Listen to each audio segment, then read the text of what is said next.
Hey, morning guys. Welcome to Bar Z. My name's Stan. And today I'm probably going to touch on a subject that's already been beaten to death, and that's how to square up stock in a mill.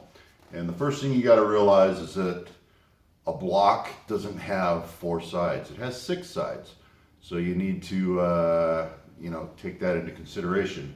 Now, what we're starting with a piece of, this is actually a high density polyethylene, and this is bandsaw cut on all sides. So we've got no good reference surface anywhere. It's just rough bandsaw cut, and we turned a 9-inch round into a 6-inch square. And our final dimensions on the block are 6 by 6 by 5. I wrote it down. 5.120. So that's your finished block there. It's 6 by 6 that way, 5/120 this way. So let's get set up. Let's talk about the tools you're going to need. You need just a light hit with a little dead blow or rubber mallet. You're going to need a deburring tool.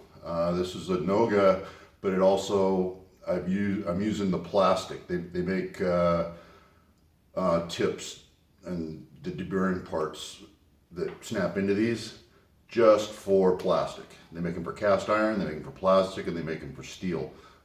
Get the plastic ones and don't ever use them on anything except plastic. I've got a depth indicator. This is a new old stock Fowler, but this is a pretty nice setup, and I use it right on the machine. You can come right to the edge and just measure straight down to your vise and measure for your lengths. And I'll show you how to calibrate that too. To square the stock, I'm using one of Chuck's screwy balls, but you can use the round rod trick too with this stuff. But screwy balls work good, so I'm actually using those. You're gonna need a nice big pair of dial calipers. These are some 12 inchers. You know, when you get out that big, the 6-inch, measuring 6-inch on a 6-inch caliper doesn't work well. And then I've got a couple of 1, 2, 3 blocks, and we're using the DRO to set our depth, and we use these to actually calibrate the DRO. The way I calibrate the DRO is whatever is reading out on the DRO is what size my block is, and after you've got it set, you just leave it alone and start running your parts. You know, it takes a little bit to set them up, but it's all cause and effect. You make a cut, you measure, you make sure the DRO matches, and you adjust the DRO until you start getting consistent results. And you sneak up on it very slowly to make sure you're hitting your marks. So it's all cause and effect. You know, if you call for 20 thousandths of a cut, you ask yourself, am I getting 20 thousandths, or am I only cutting out 18 even though I've called for 20? So it's all cause and effect, and different materials are going to act differently. So the plastic is very easy to cut. When I started out, I was calling for, maybe a 50 thousandths depth of cut, but I was actually, the tip of the cutter and the speed and whatever's running in the machine, I was actually getting like 52 thousandths. So I made that 2 thousandths adjustment in the DRO until it came in and started getting consistent. So let me get this out of the way, and then we'll start setting up for doing our cuts and get the block squared. We're gonna take it square and take it to size all in the same operation. All right, I'll bring you back. Okay, first couple things you want to do, and make sure you got a set of accurate 1, 2, 3 blocks. These I already know and trust.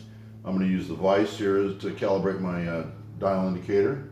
Make sure everything's all clean, and I'm just going to stack 2 of them together. Now these are 1, 2, 3 blocks, so this is 6-inch. This is the same size as we want our block. We want our block 6 inches. So we're going to take this, and we're just going to right down the center, and we're going to calibrate our indicator right there. We're on 0. Just clock it around till you're at 0. That way you know this is calibrated for 6-inch. So when I come up on 0, 0 on the dial, I know I'm 6 inches. And you can monitor your progress as you work. The other thing that's handy is just a big pair of dial calipers after you take the part out, you want to be able to check them. So that's what these are for. The other thing you want to do is come in here and set this on the bed of the vise and set your DRO. Now I've already set it.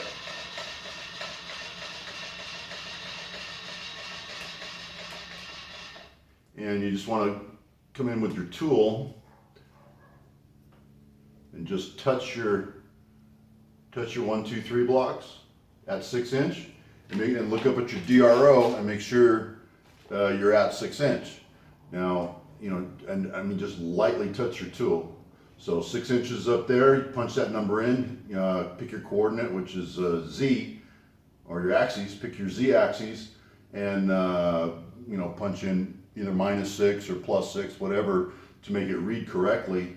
That way, wherever your quill is, that's what size your part is. Now, when I come down here and touch, I'm showing 5.996, which means I'd be under if I cut right here. But I have calibrated with the machine running. Everything's going to change. Everything matters. The vibration of the machine, the way the Earth's spinning, the way the moons are aligned, everything matters. So what you're actually getting and what the DRO reads may be two different things on this initial calibration. So as you're coming to size, you need to be able to measure it in the vise, see what the DRO is reading, and see what you're actually getting. According to this, I'm off 996, so I'd be off what, 4 thousandths. So I'd be 4 thousandths small, but that's not the case. I'm hitting my numbers right on the button. I'm within a thou of making these blocks 6 inch. My spec's 5 thousandths, but I'm still making them a little more accurate than they need to be. All right, so that's how you calibrate the DRO for size. Let's get started. Let's get this thing in there for the first time and start getting it square. We're going to work on the 6 inch sides first, and we're going to leave that 5/120 for last. So all I'm going to do is I'm going to take a Noga and just do these corners. Make sure the corners are clean. We're not sitting on any funny little burrs or anything. So you're just going to kind of deburr your block because it's just a big jumpy mess right now with all those bandsaw cuts and everything. So you don't want that interfering with any of your fits.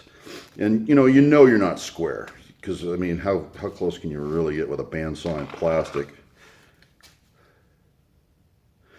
And this is cut over size. You know, we've got probably a couple 100 thousandths per side to play with, so we already know we got plenty of material to work with.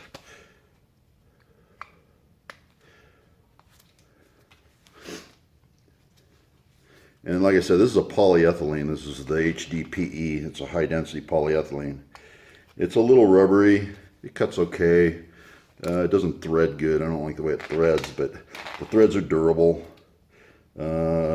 You know, they're kind of rubbery feeling. You tighten something up on there and it just kind of bounces back. You know, you can feel it.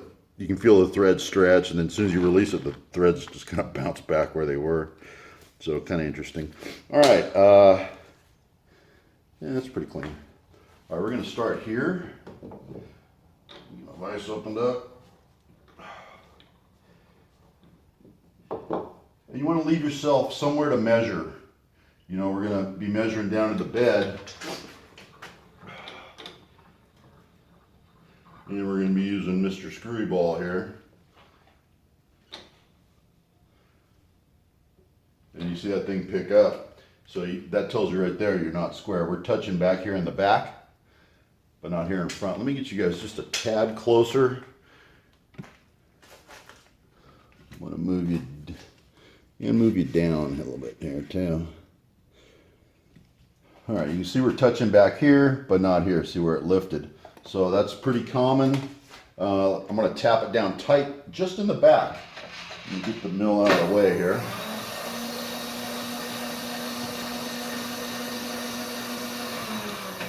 And all we're doing right now is just getting one surface.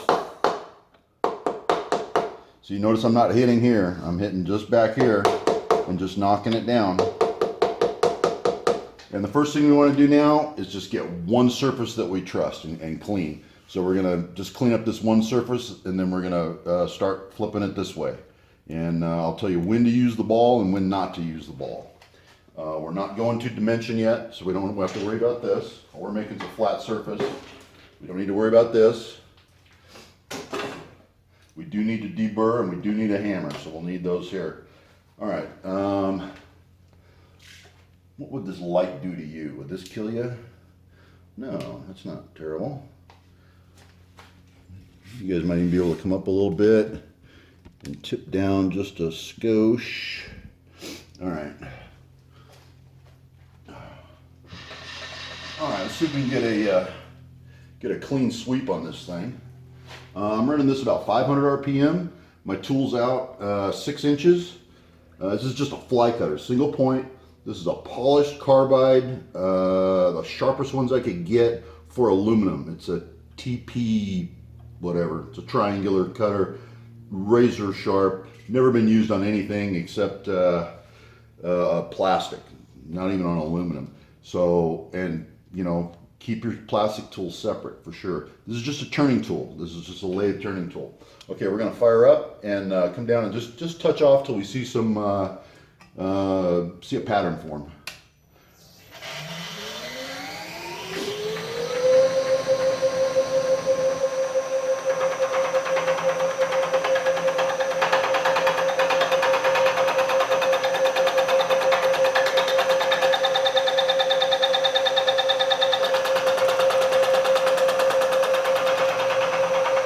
Okay, looks good.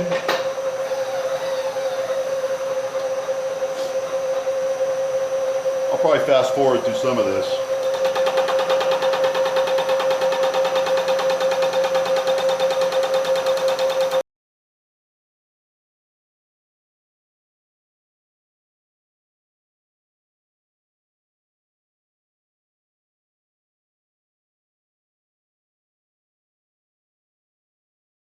Okay, we've got one clean side now. And get it out of the way a little here. And we're just going to clean 4 sides with the Noga deburring tool. And you want to use negative cutting angles when you're using the deburring tool. Drag it. Don't try to push it or scrape it at a 90-degree angle. Just drag it across the part, and you should see that curly cue come off of there. And just make a nice, clean little chamfer on the corners. All right, one last corner here. Basically, you want it like a shearing action when you're using these. And touch up your corners. I don't have one of those fancy router jigs like Stefan Gottswinter does. Okay, we've got a flat surface. We've got one surface that we trust now. Use a little air here. Watch your ears.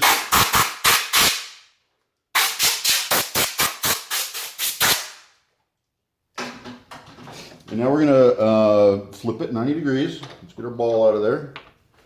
And we're going to come around like this. And we're going to ball it again. Again, we're not going to measure because we've still got 2 other surfaces to work with. And you again, you see it tip up there when I tighten. And we want to make sure it's seated back in the back to keep it square. So that back corner is going to be our reference surface. This back corner is a reference surface, and we know we're vertical to the vice jaw. Okay, we're going to make contact again and just go till clean. We're not going to any size again.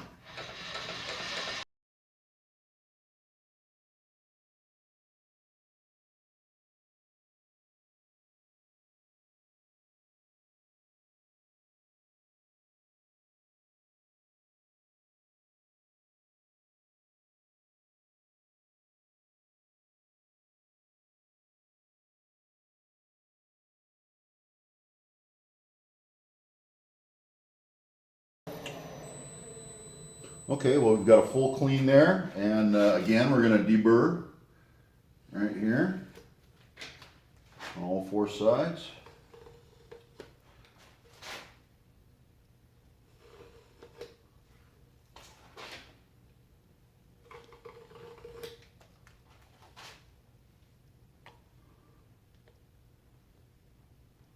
And now we've got one good corner that we can index off of. We got two sides that are square with each other, and we've got one good corner we're going to index from.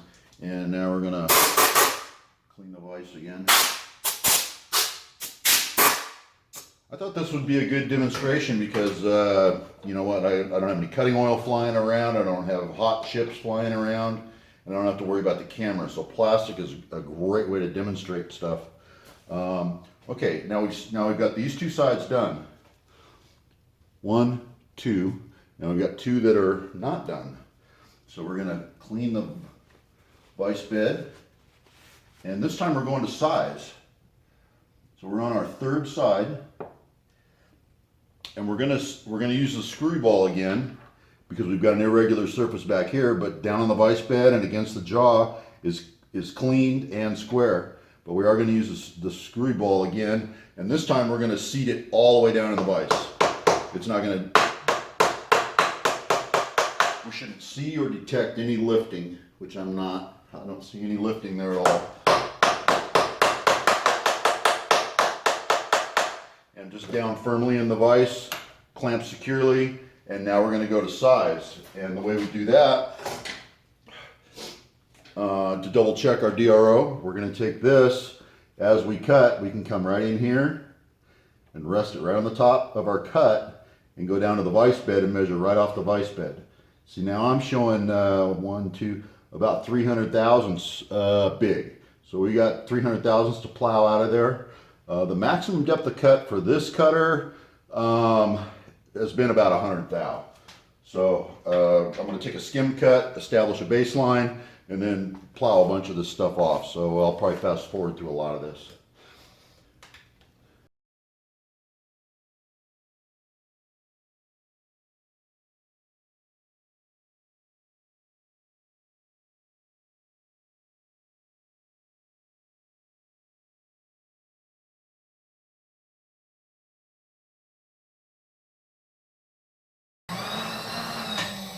All right, I'll get you guys in a bit closer here, so while I measure, and we're just going to we're making sure that the DRO and the and what we're actually making here is lining up with each other.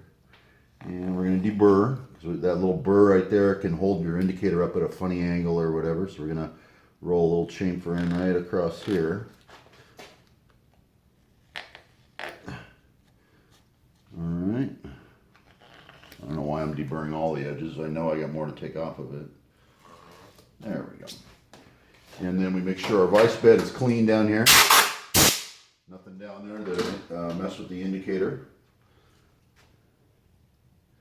And we're going to come down here and measure. And I'm 1,000th off, 6.150. I'm showing 6.151. So pretty good.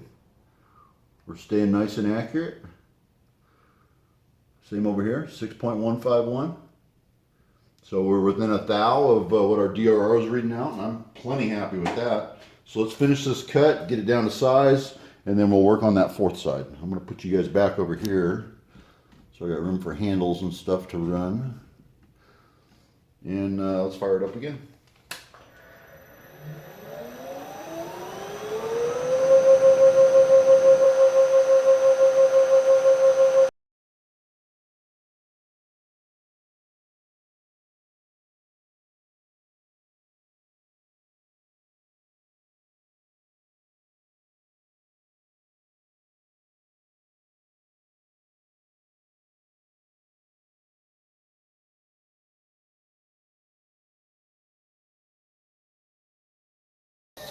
All right, one final deburr before we take it out.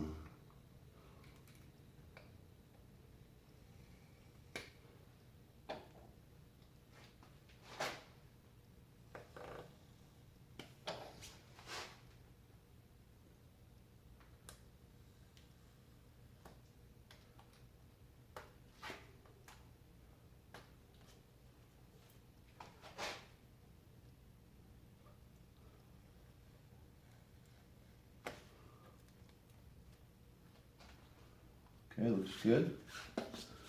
And clean the vise real quick. Okay, get our ball out of here. And we only use the ball on 3 sides. We're basically done with it for now. We will check for size right now. We're checking across this way because we still got one more side to do. We're going to take a big pair of 12 inchers here. And yep, I'm 6001. So yeah, it was yep, 6001. So I'm a thousandth big. I'm totally fine with that. Plastic is not a very stable material anyway, so I'm okay with it being oversized. My spec's 5 thou plus or minus.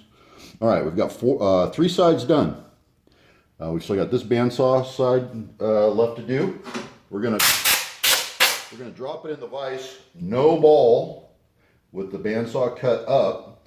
We've got a finished surface down on the vise. We've got a finished surface against the rear jaw, and now we've got a finished surface against the movable jaw. And this is where the Kurt non-lifting design really shines right here, because that rear jaw does not lift at all. And we're seated firmly down in the vise bed, and now we're ready to plow this top and take it to, we're going to square it and take it to 6 all at the same time.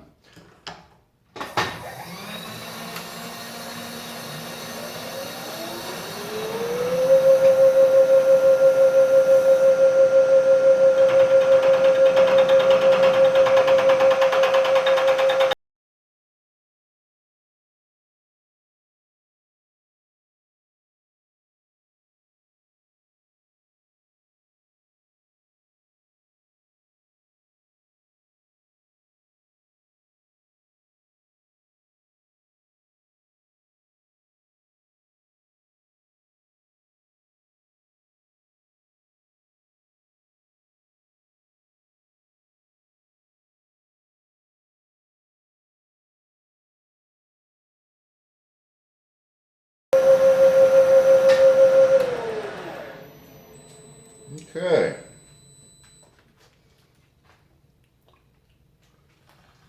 I'm just going to deburr it while it's still in the vise, because chasing the block around on the bench is no fun.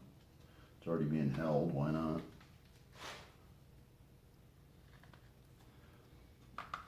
This bandsaw cut sides are jumpy as hell. And I've got a finished corner here, which will make a nice little curly Q.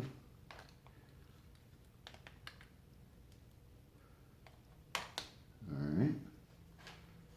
Looks good, looks good. Alright, let's pop it out of the vise, check for size. And we're measuring this direction now. Let's see if we still get our thou over like we were before. Calibrated that DRO yesterday. Yeah, it's a thousandth over. I calibrated that I was hitting the mark yesterday perfect on these things, and I was at the end of the day, and people talk about everything matters. You've heard me say it before, everything matters. Now the machine's hot, the column's warm, you know, the base warms up during the day, and everything expands and like that. So it's cool this morning. The machine sat all night, it cooled down. So between the difference between a hot machine and a cold machine is about a thou difference. So that's pretty interesting, you know, because the DRO was calibrated to the vise bed yesterday to be right on the button. But now these parts are, and the part temperature matters too. You know, plastic is very sensitive to temperature changes. Okay, sorry, I had a phone interruption, and we were just finishing up the 4th side. We're still bandsaw cut here and here. And this is our side where we need 5/120. Right now we're 6x6 on this. These 4 sides are done. Okay, and I actually recalibrated the machine. It's pretty cool this morning, and I recalibrated the machine to get an extra little bit out of it. And I'm going to try to tip it up while holding that, and you can see there I'm hitting my mark. And I'm doing that in both directions. So I recalibrated the DRO based on the way the moon is and the turning of the tide and all the different things that can possibly happen. You know, just everything matters. Just the temperature of your machine matters. tool deflection, everything, temperature of your material. Okay, now we're going to put it in against these sides. We're still not going to use any screwy balls, but look here, see that rock we got? We need to square it to the machine, and I'm going to try to show you how I do it. And first thing you got to do is put the spindle in neutral and move your fly cutter away. Put your spindle all the way down. And spindles are nice because you've got a built-in square right into your machine. And I'm going to show you what to do just using an ordinary scale. This is a Mitutoyo 12-inch scale. But I'm going to show you how to line that up. I'm going to put you right here, and hopefully so I can still work too. And we're going to shine a light directly in the back, kind of at you. And you might already see where I'm going with this. We're going to tighten our vise just slightly, just so that and you can see the part picking up. This time we wanted to do that because we're squaring this block on all sides. We've done 4 sides, we've got top and bottom left to do, and we need to establish one surface. I'm going to hang my part out the side just a tad. I'm going to tighten the vise slightly so that when I move the part, it stays where I put it. A little more. These vices are so sensitive. All right. Now we're going to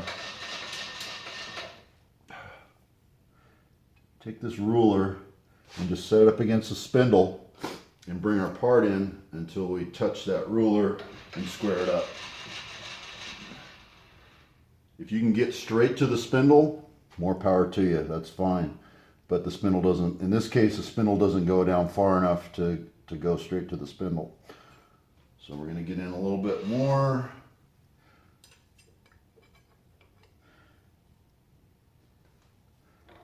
And now we're just going to move our block around until we don't see an air gap anymore. And with your third hand, all right, I'm pretty happy there. I don't see any daylight between the part on this side. I don't see any daylight between the spindle over here on this side. And I already know that scale is completely parallel. I've measured it. It's a Mitutoyo grade A. So it's a very accurate scale. And I'm just using it basically as a parallel. All right. So you've got a built-in square in your machine. And it's the quill of your machine. All right, so we've locked down. We know we're parallel with the quill. We know we're square front and back. Now we can turn this surface into a reference plane. So let's get that cut out of there. Put you guys back over here, and we're on our 5th side. You know, we're on a home run stretch.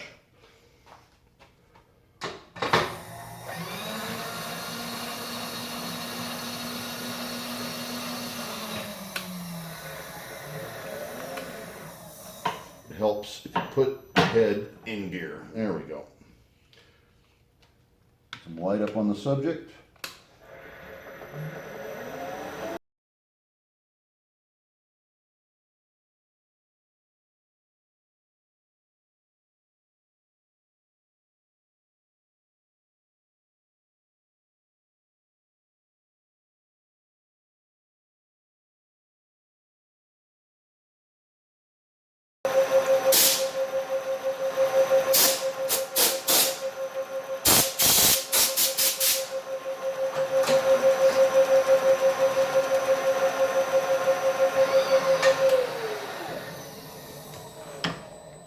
Okay, that's the end of our 5th side.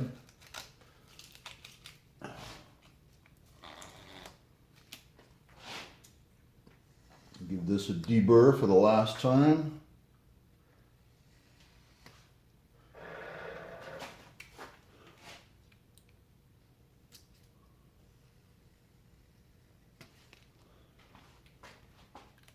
And now this side we just cut is going down to the bed of the vise.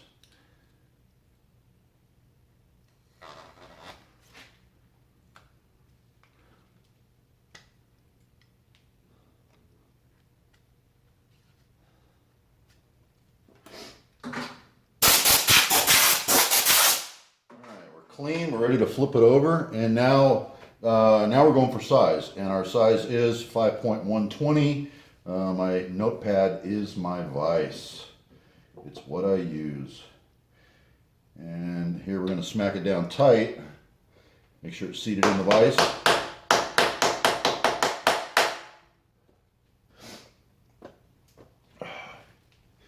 And we're going to come over and make contact and get going on this one.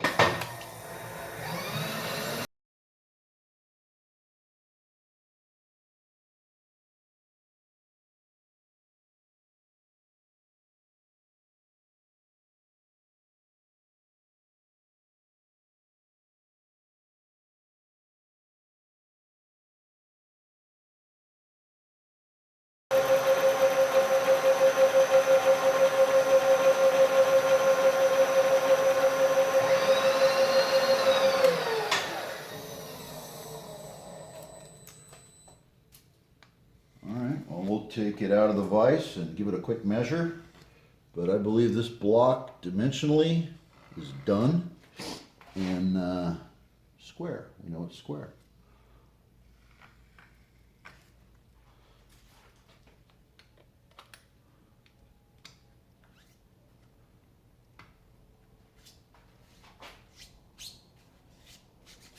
It's got that nice record scratch sound to it. Alright, let's check size real quick. This is the direction we're measuring. Right here.